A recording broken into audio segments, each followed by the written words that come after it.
السلام علیکم ورحمۃ اللہ وبرکاتہ۔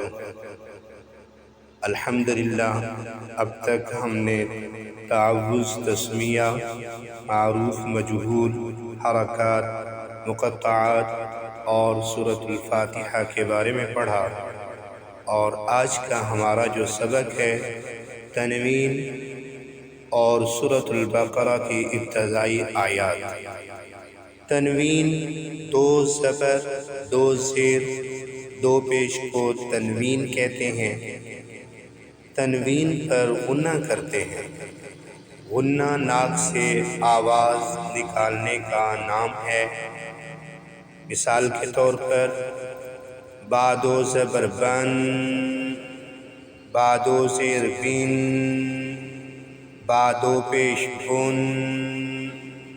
یہ جو ناک سے بن، بن، بن اس طرح کی جو آواز نکل رہی ہے، اس قرآن مجید میں کچھ حروف ہیں جن کو حروف مقطعات کہا جاتا ہے۔ حروف مقطعات کہتے ہیں کہ جن حروفوں کے ہجے نہیں ہوتے انہیں حروف مقطعات کہتے ہیں۔ حروف مقطعات کے بارے میں ہے کہ ان کا معنی و مطالب اللہ اور اللہ کے رسول کے علاوہ اور کسی کو معلوم نہیں ہے۔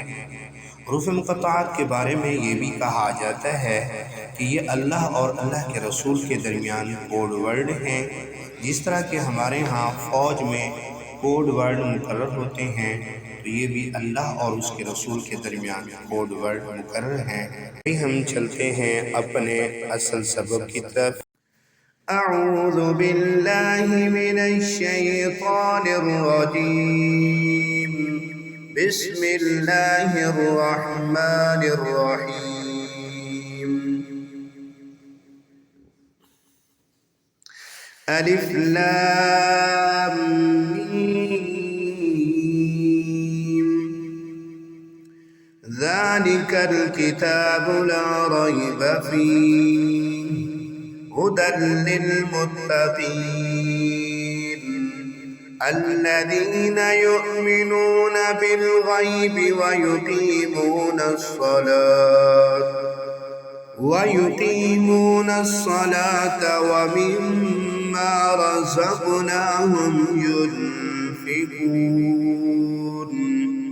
والذين يؤمنون بما أنزل إليك وما أنزل من قبلك وبالآخرة هم يوقنون أولئك على هدى من ربهم وأولئك هم المفلحون إن الذين كفروا سواء عليهم أأنذرتهم أم لم تنذرهم لا يؤمنون ختم الله على قلوبهم وعلى سمعهم وعلى أبصارهم غشاوة ولهم عذاب عظيم۔ صدق اللہ العظیم۔